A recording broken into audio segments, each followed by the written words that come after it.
Is it true that once you die, once you're in the Barzakh, once you're in the grave, after a certain amount of time you're going to go to sleep and you're not going to wake up until Judgment Day? No, that's not true. Once you die, or once your body dies and your soul leaves your body, there's no more sleep. Sleep is only in this realm. Sleep is only in this dunya that we're experiencing right now. And that's why it's called hayatul barzakh, the life of the barzakh. There's no sleeping, there's nothing like that. And the life of the barzakh, it's either a glimpse of the blessings and the bounty and the opulence that you're going to experience in paradise, or it's a ditch of the fire, wal-'iyadhu billah. And in that life, in hayatul barzakh, you are either one of three people. You're either one of three people. The first category is a true, sincere believer. The angels, Munkar and Nakir, they come. Who is your Lord? They ask you these three questions. Who is your Lord? What is your way? What is your religion? And who is the messenger that was sent to you?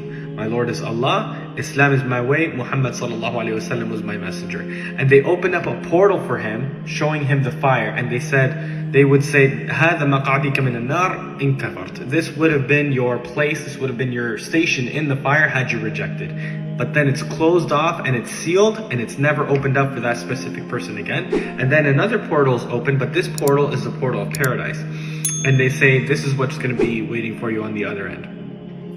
And because he's so excited of what he's going to be, that's his ultimate destination. He says, Rabbi aqim as-sa'a, Rabbi aqim as-sa'a. Ya Allah, allow the final moment to happen, allow the final moment to happen, because that's what he wants. He wants his ultimate destination. On the other hand, you have a kafir, a person that rejects Allah subhanahu wa ta'ala, and a hypocrite as well, a disbeliever. Who is your Lord? Again, the same questions. Who is your Lord? What is your way? And what was the messenger that was sent to you?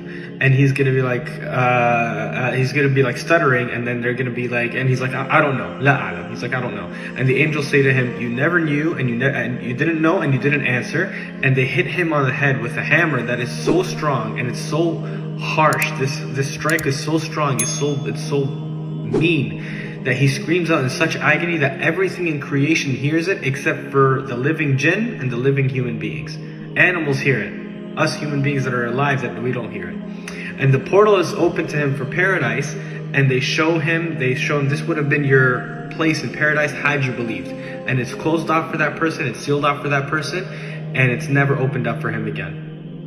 And then a portal of hell is opened up, and he gets a whiff of its punishment, a whiff of what's going to come to him, and he says, Ya Allah, don't allow the final moment to happen, don't allow the final moment to happen, because he doesn't want to go there. He knows that's his ultimate destination, he doesn't want to go there. And as for the last category, is the believer that is disobedient, a believer that is disobedient, and this is the one that commits major sins and things like that, and this basically is unique to that specific person, the person that completely doesn't care, other people are not as careless, and so on and so forth. So there's those that are punished in the grave for a certain amount of time, and then for the rest of the time in their grave, they're in bounty and blessing until Judgment Day, and then they're going to enter paradise.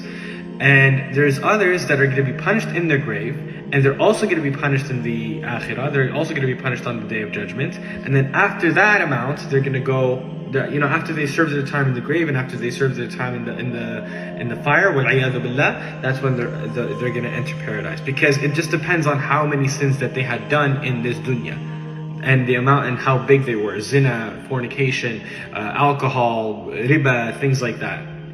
And this is because the punishment of the grave lightens up the punishment of the akhirah. And then after that, he's going to get paradise. And some people may ask, do people really go around and talk to people of the grave? And this is something that some scholars mention something about it, but there's nothing really solid. There's nothing really firm about this, because this has to do with ghaibiyat. This is something that only Allah subhanahu wa ta'ala knows. But what's important to know is that a believer is busy being blessed, and a disbeliever is being punished.